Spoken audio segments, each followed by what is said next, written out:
Hello, welcome. Thank you for joining us once again for the Deer Talk Now podcast. I am Dan Schmidt. Today is a very special day here at Deer and Deer Hunting because we're visiting with a friend of ours who has been with us since the beginning, Mr. Bill Jordan. Bill, thank you for joining us today. Good morning. We got a heat wave down here in Georgia right now, but so is all the country. But we're still looking after our deer and our turkeys this week. That's pretty cool. We've actually got 70 degrees and rain here today. So it's actually, I had to wear a sweatshirt to work today.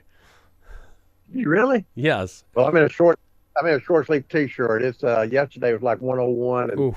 today it's going to cool up a little bit down to upper 90s, but a lot better than yesterday. I don't think you're going to be putting on the football gear here today. No, not at all. Let me tell you, I have a 16-year-old son, and he's at football practice right now, but they've had to practice in this heat all week. Wow. So he for high school, and he comes home every day just worn out from the heat, and he's a wide receiver, so he does a lot of running. But anyway, it's hot. That is amazing. Well, they got to drink a lot of water for that. So we're gonna talk about a lot of fun things today, but I actually want to start with something serious. And if you guys were on Realtree's website, I believe yesterday, and their social media pages, Bill actually went in, and he doesn't do this. We don't normally do this either, and we're going to be doing the same thing. But a comment on a political situation that's current right now, newsworthy in America, and it's part of the so-called. Now we're not getting into sides here. We're not getting into Democrat or Republican or independent or anything like that. But it's part of this so-called Big Beautiful Bill. And if you guys haven't seen it, we're going to link to the Realtree website where they explain a little bit more in the comments here. But it's Senator Mike Lee from Utah has proposed selling off chunks of public land. And Bill, I know you came out vehemently opposed against it, as we are. But could you explain a little bit as to your thoughts on concerning this proposed bill? Well, obviously I grew up like everybody hunting small tracts of land, and we do have farms right now, but I think it's so important for our industry to have land available for people to hunt and fish. And so, you take some of that land away, a lot of people don't have any access to private land. And just yesterday I had lunch with our director of Game and Fish. He was here in our hometown, and we went out to eat with 4 or 5 assistant directors and others. But he was down at the farm last fall, and the Southeast for us, I grew up in hunting clubs. I grew up, I didn't have farms. My dad had a small 50-acre farm, but I basically grew up in hunting clubs with 8, 9, 10 members, hunting 800 to 1,000 acres, whatever the case may be. And so that's all I had to hunt on back in my youth. And so, a lot of us at Realtree, the Georgia and Southeast primarily is being built up rapidly. Places I used to hunt 20, 30 years ago are now apartments, and so you took that land available from people that can't lease land, don't have land. And probably the number one question for me every year for the last 15 years, Bill, do you know of any hunting land we can lease? We got some of our relatives want to hunt.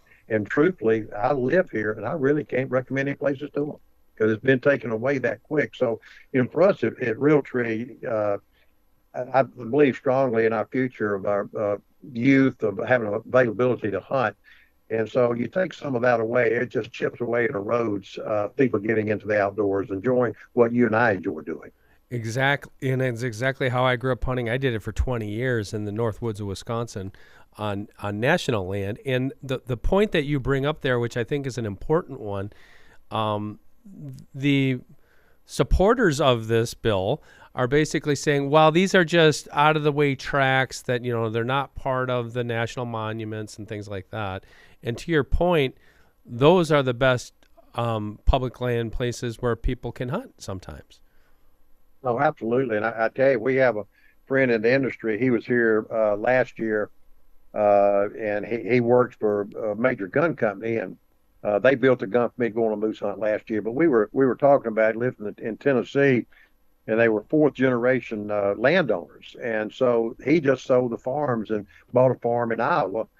And I said, why did you sell it? He said, because Nashville just kept consuming us with houses and everything else. So it's just a small sampling of what's to come, unfortunately. And so our public land hunting and land that we can preserve for future outdoorsmen, I just believe strongly we need to protect those lands.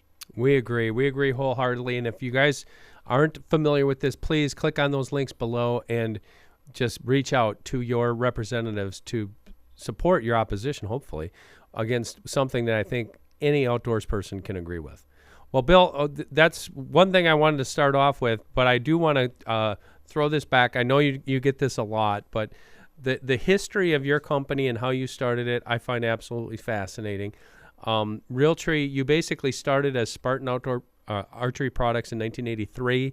That was would have been 6 years after deer and deer hunting started, and I know that our roots go all the way back to that. But the story that I find most fascinating was how you basically went from, I'm going to say, living out of your garage, you didn't have much, and you had this idea. And the idea was, it wasn't new. We know Jim Crumley came out a few years earlier, but yours was different. How did you get that idea? And briefly, how did you just convince people to buy into that this camouflage would really transfer from your idea to clothing? And again, I'll give Jim Crumley with Tree Bark a lot of credit for my inspiration for the pattern. And Jim and I hadn't seen him in a lot of years, but Jim and I early on when I paths crossed, he always used to give me credit because anytime I did an article or story, I looked at Tree Bark. And, Jim came out in 1980. I looked at it being a bow hunter. I've been a bow hunter all my life, still am.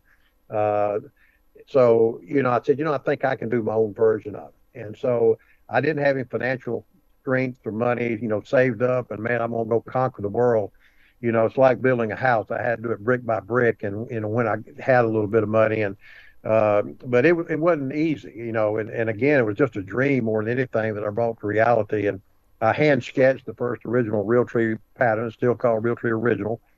And, you don't know if it's going to be a success or not. And in 1986, we introduced it at the SHOT Show. And one thing that I did do different, I think, that kind of created a little bit of a trend, I had the vertical bark, but also had horizontal leaves across it. And again, they were hand drawn.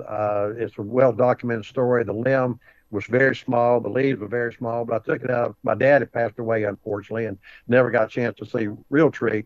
But it was a limb out of my family yard. And I just traced it on trace paper back in the day. And I just overlaid it, giving it some horizontal break with vertical.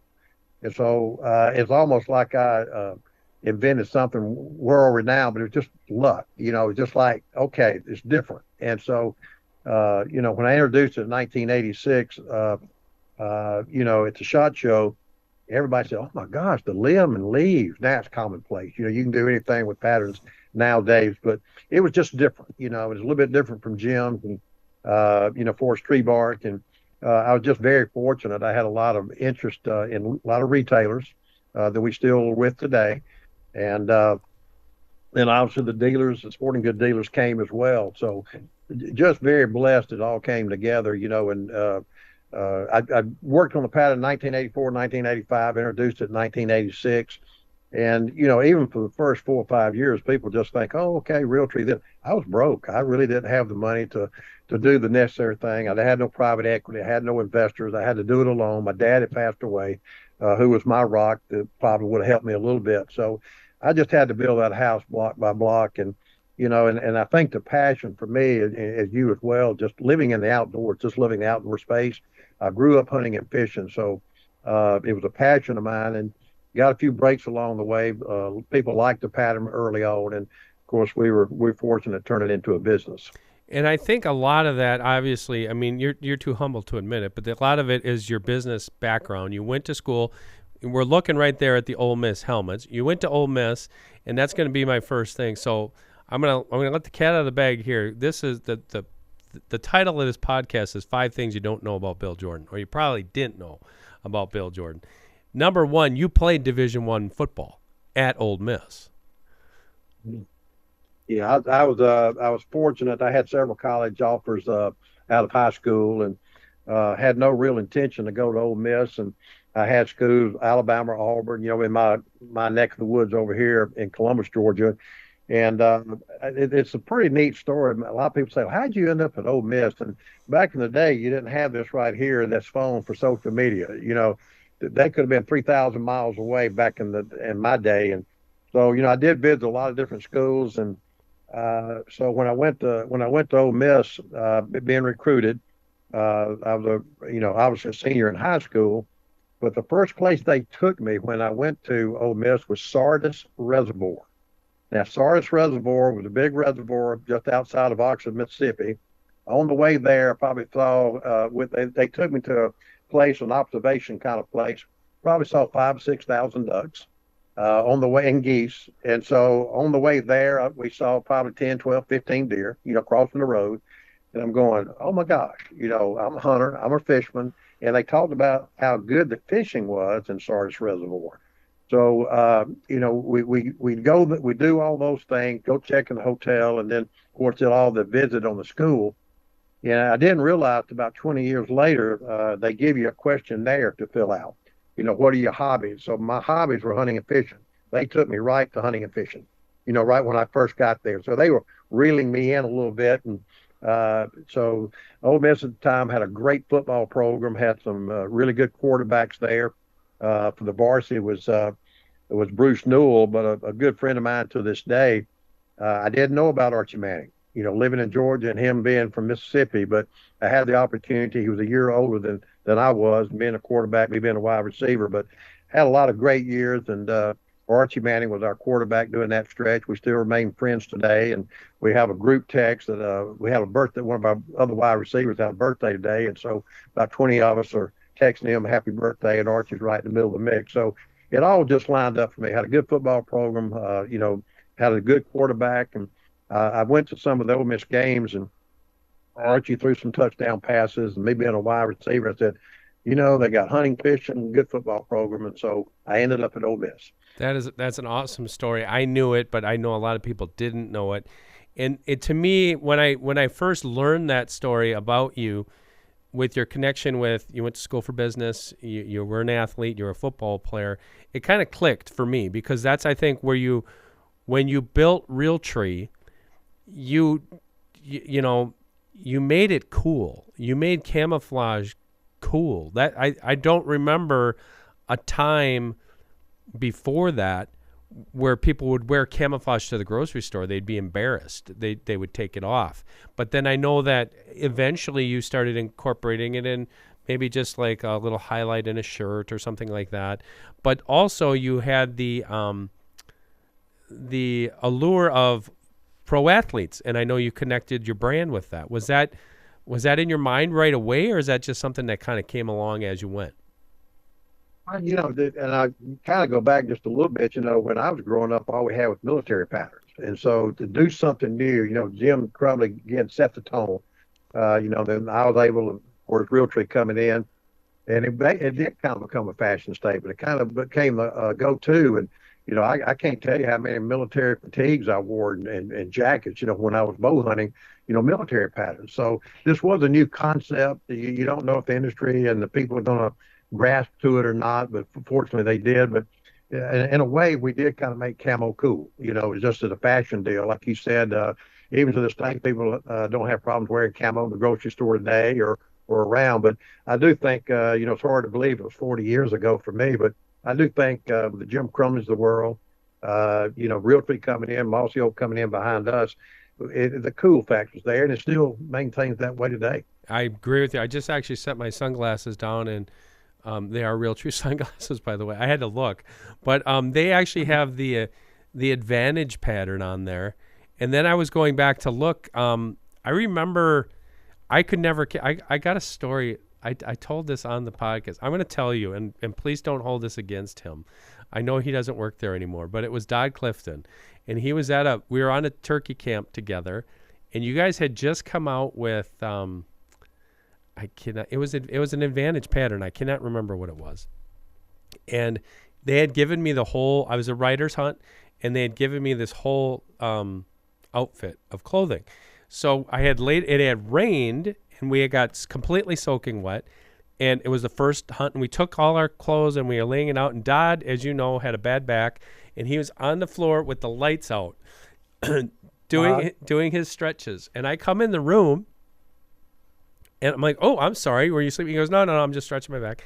I turned on the light, and they said, "Okay, guys, it's time to get ready. We're gonna go hunting again." It was the afternoon, and I'm scrambling around looking for the face mask, and I said, "Where?" Now you know this, so I got to drop a little bit of a curse word here, but I said, "Where is my face mask?" And Dodd said, "You mean that mossy oak piece of shit? It's in the trash can." And I looked at him. I said, "Dodd, what are you talking about?" I said, "I didn't bring any camouflage clothing. You gave that to me." And he threw his hands up. He goes, "All this camouflage all looks the same now." But it was Good. he took the Realtree thing, but I can say that's the statute of limitations is off. Don't worry, there's no repercussions for that. But you guys started coming out with these different patterns.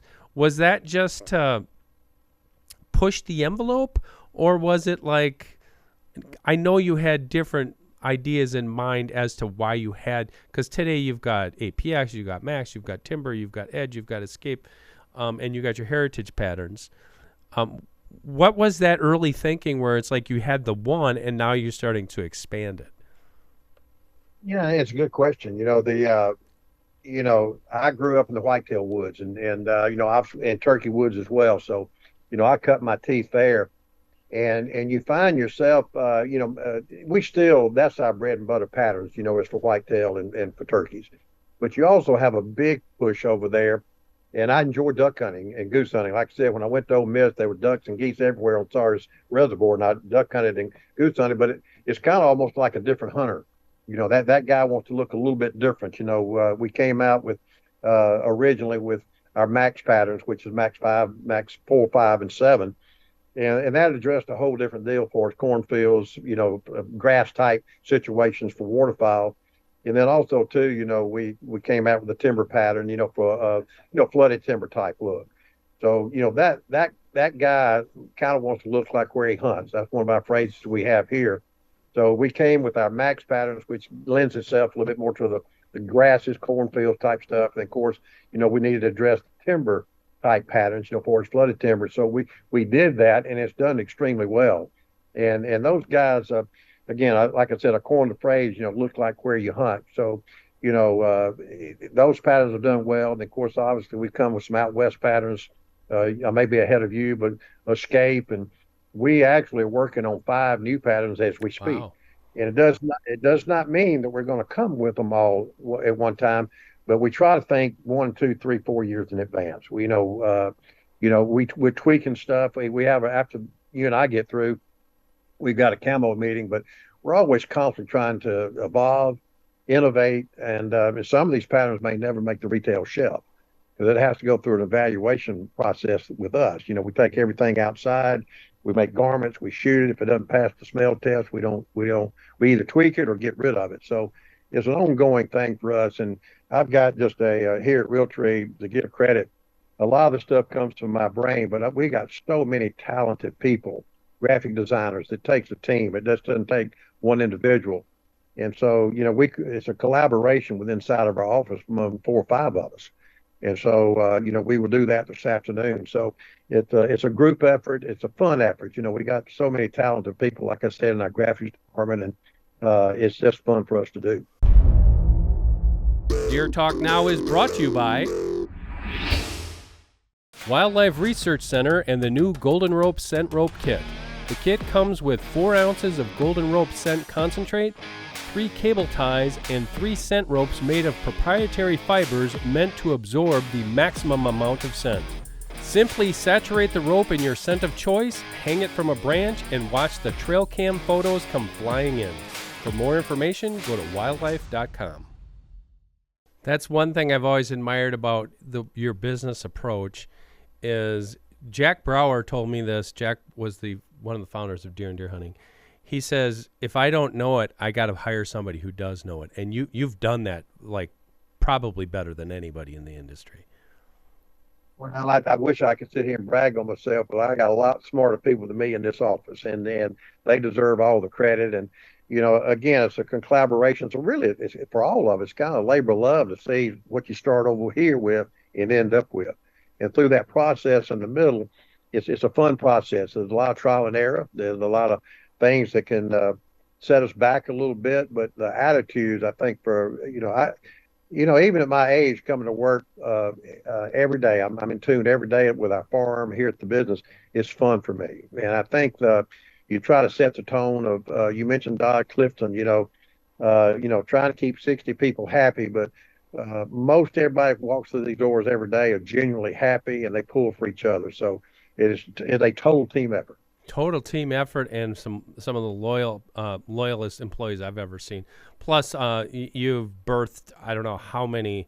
I'm gonna get into that in a second. Okay, so the second thing, I don't know if that's the second or third thing. We talked about this a little bit, but you perfected how good products can be licensed in the hunting industry, which is something that a lot of people might not know. Is that you're not sitting there producing garments and hard goods at that place in Columbus. You figured out licensing and how to apply that to the hunting industry. How did you do that? I actually started back at the SHOT Show in 1986 when I first introduced Realtree.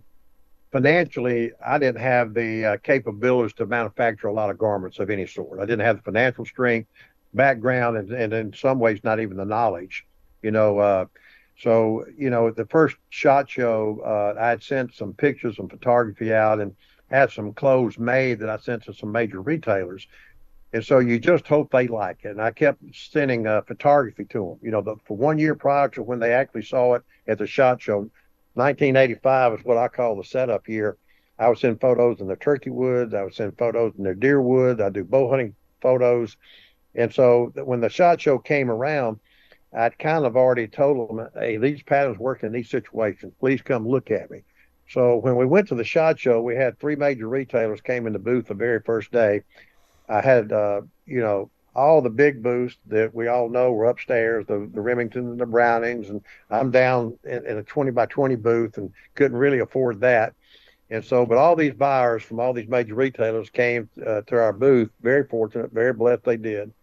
And so one of them said, can you make 20,000 pair of pants? Oh, I said, I can't make 20 pair of pants, much less 20,000.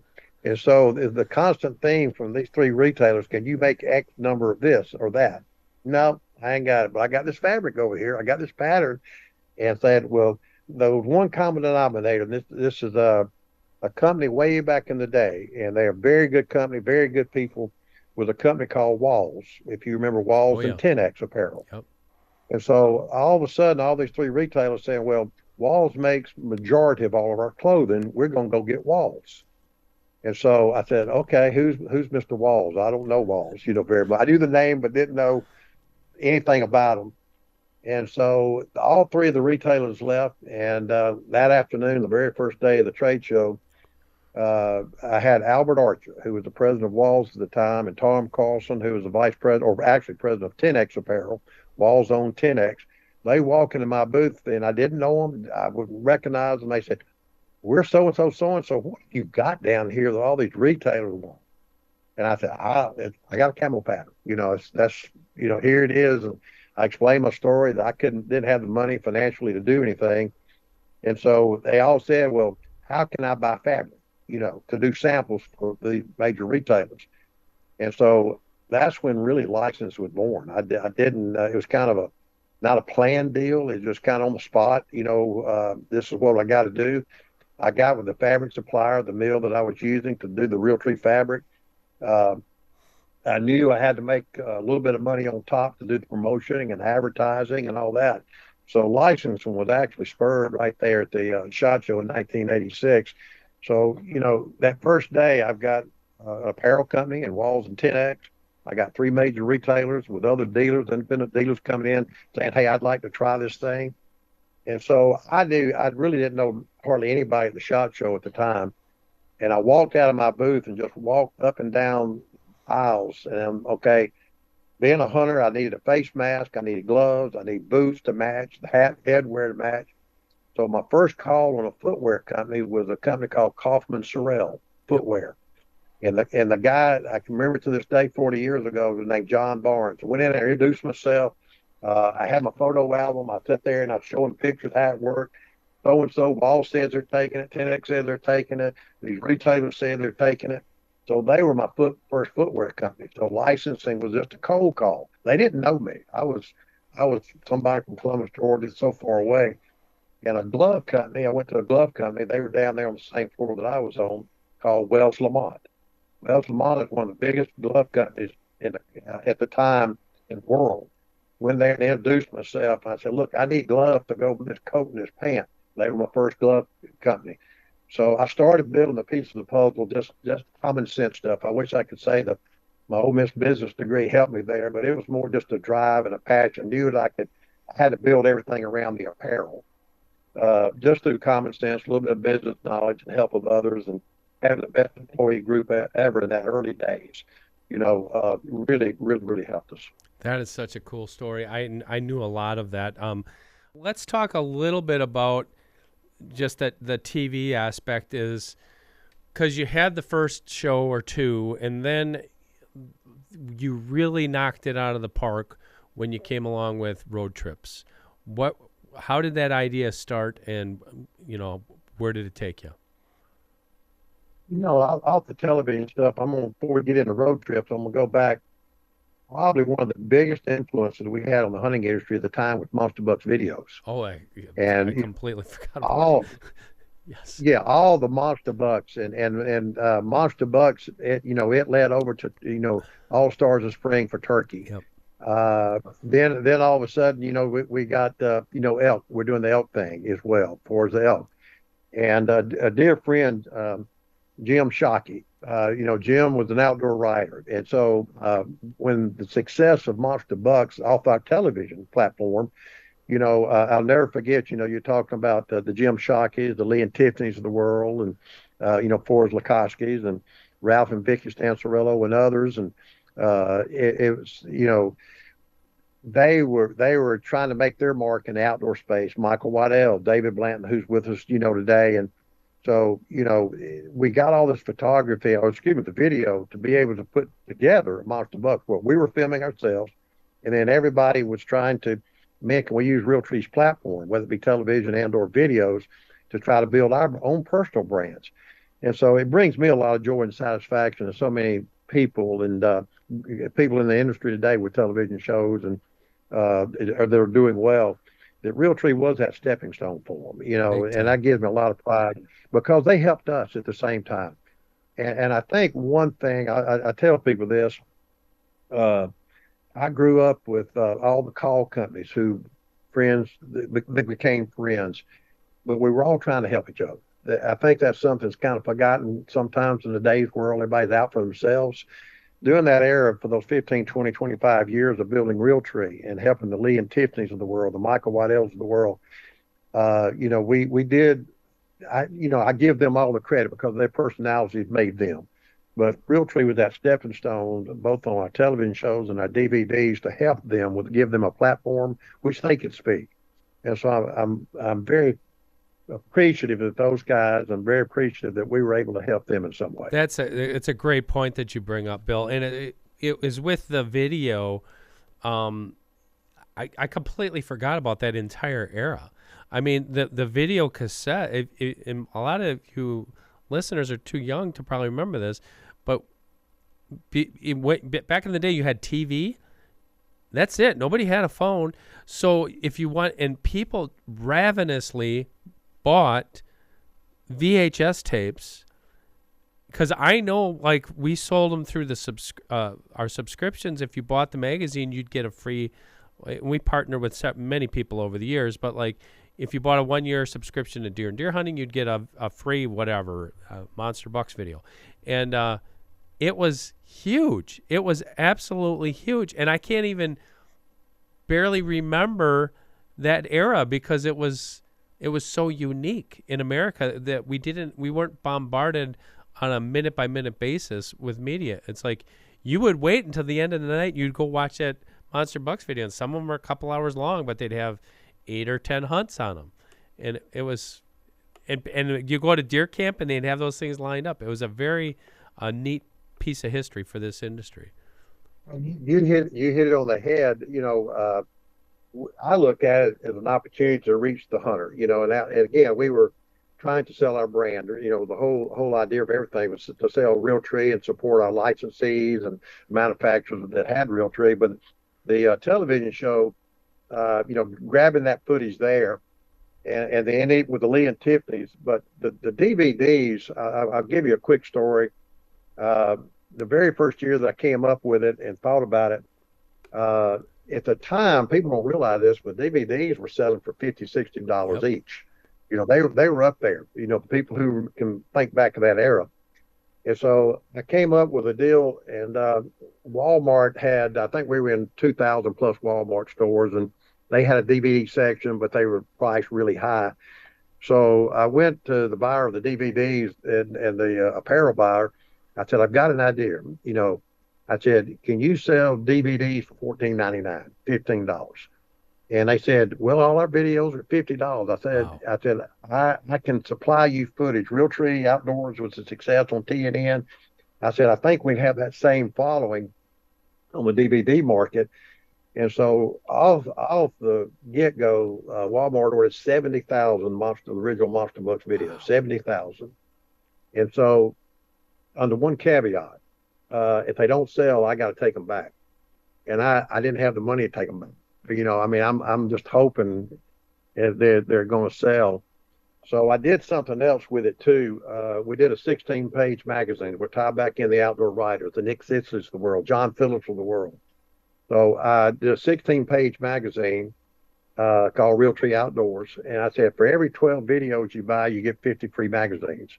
So they went on the store shelf in a self-contained box at checkout. Now think about this, the checkout. So you got DVDs staring at your face. You got these free magazines over here. So the print run, and I had writers that writing articles in there. And I put a new product section in, no different than what's done today. We put Realtree at Work page in there showing the effects of Realtree, how it worked in different situations. So I got the 16-page magazine, the DVDs. And I had Walmart said, if you don't sell, we're going to have to send them back to you. I didn't have the money to just hopefully sell. So the first 3 weeks, they sold out of every DVD. Oh, my gosh. Wow. They were gone. And so they're actually trying to, can we do more? Can we get more DVDs? And the other thing was, I'm not in the printing business. We did X number of magazines, 16-page magazine. They ended up giving the stores to call our offices direct, saying, hey, I need 250 magazines. These things went like in a day. And so I'm not in the print business and trying to gear back up to get so many magazines, but we did the best we could do. And these numbers are astounding. We ended up, when the DVD market started to go down, but last year we were selling 700,000 plus DVDs. I can't even believe that number. It's amazing. And you hit it on the head. When you go to a hunting camp, what do? 4, 5, 6, 7 people see it. So it was shared. And when it went into the households, an average of 4 to 5 people would see it in a household. So, you had so many impressions. The world's now based on impressions, whether it be off social media, on your cell phone. And so all of a sudden, we're making all these impressions. And it really did help launch the TV, the Monster Bucks, DVD type stuff, All Stars of Spring Turkey. And then the elk video as well. It catapulted to another level. Okay, I got one more question, but I want to piggyback on that real quick. Bill was talking about how in this industry, I've been in this industry for over 30 years now, and I could see exactly what he's saying, and I've lived it, where he said we all piggyback off each other. So to give you guys an example, Lee Lakoski, everybody knows Lee. He was unknown. And he wanted to become a writer. And he contacted me. It was one of the first people ever contacted me. And he said, he sent me this article, and I'm like, oh, it looks pretty good. Well, I could tell he had studied deer and deer hunting, and he knew how to kind of mimic what we did. And he said, here's an article. And that was back when you took slides, 35 millimeter slides, and he had them in a little case, a little sheet. And he said, and it was over a phone call. There was no email. And he said, here's the deal. I'll send you these articles. You can use them for free. I'm like, what? Because that was, we were getting pounded. We were corporate at the time, and they're pounding us for pennies. And I said, what do you mean? He goes, you can use these for free. All I ask you to do is use one photo of me with the article. And he's shooting 150-inch deer, which at the time we were like, oh my gosh, and nobody's ever seen a 150-inch deer. But Lee is wearing head-to-toe Realtree. Everything matches. And can you guys kind of understand that? This was this was those stepping stones. Realtree was helping out him. He was helping out Realtree. We were helping out him. And it all kind of worked together. Now, granted, some people will say, well, that's not real life. This is the hunting industry, the media industry that we help propel. It's more than just glory seeking. It's helping make hunting what it is today, and that people are sharing it with their family. It's Realtree's slogan, family and friends and the outdoors. It's everybody sharing in that thing. But I think it's pretty fascinating when you sit back and look at how that all came about. Today, completely different. Social media has completely changed things. However, the tenets of all that stuff are still the same. No, I agree 100%. And you go back to deer hunting days, those magazines, so many of those writers, were in our camp, but we became friends, and I think it is kind of lost. I've said this already a little bit. We all pulling for each other. We all have the same common goals, same kind of interest, and I do think we're lacking a little bit today. I mean, I've seen it over a 40-year period, for our being involved in this industry, and I still think those first 30 years of our first 40, and especially the first 10 or 15, 20, we were all helping each other. And, I remember going to NWTF for SHOT Shows and all the call companies, even though they were in competition with each other, they all respected each other. Everybody's trying to get ahead, no ifs and buts, but they were all friends at the same time. And I think we lose a little bit of that in today's world. I'm out to get you, you're out to get me attitude. And I grew up in a great era where people really genuinely try to help each other. And they help each other and they stick with each other. Well, I'm going to have to cut this a little bit short, Bill, but I want to ask you what is in store. What is in store for Realtree for the next generation? What are you guys cooking on? Cooking up for? I see you're still reaching out to colleges. I know you guys still are partnering with companies like Nike, some of these bigger companies. What's the next big thing for Realtree? Obviously, our mainstay always going to be our camo patterns, and so we talked about that a little bit earlier, but we're always developing stuff. Some of it makes the market, some of it doesn't, but obviously that's our mainstay. And then when you build off that, off those brands, fishing patterns are doing well as what too. But we are working on things outside of the box a little bit from the standpoint just to help to build a brand. But we've got a bunch of things that I can't say on air with you right now. Off air, I could tell you, but with some major corporate brands that have nothing to do with the hunting and/or fishing. They want to use our patterns for decorational packaging and so forth. So that's a constant thing we're working on all the time, and and these are companies that by and large have contacted us. But you're going to see a lot of stuff that going forward we're doing with Nike and some other brands I can't mention. And we just recently did with Puma. We just did golf clothes with our camo patterns and shirts. It had a big splash. Puma did really well with the introduction of that on apparel golf brand. For shorts and golf shirts.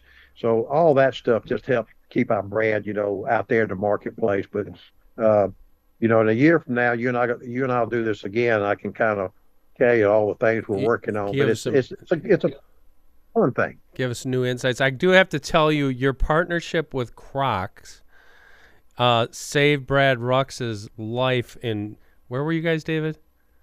That was Montana elk hunting. Montana elk hunting.